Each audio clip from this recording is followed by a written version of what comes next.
நான் சென்று ஆனையில ஏறி வீடு வீட பிச்சை கேட்டா ஆனை இருக்கணும் பிச்சை போடுவாங்க. சுவாமி எங்களுக்கும் சின்ன ஆசைதான். நீங்க பிரம்மதேவரானவர்கள் அவளை முதப்படுத்தி போடக்கூடிய நேரத்திலே அங்கு என்ன வந்து பிறந்தவர் என்று பாருங்கள்.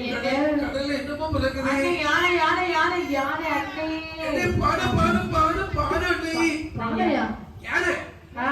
எப்படி கேட்டு எனக்கு பாடன்னு கேட்டு காதுக்கு கொஞ்ச நாள் அப்படிதான் கேக்குது. அப்படியா யானை இருந்து பிறந்து அவருக்கு தெளிவா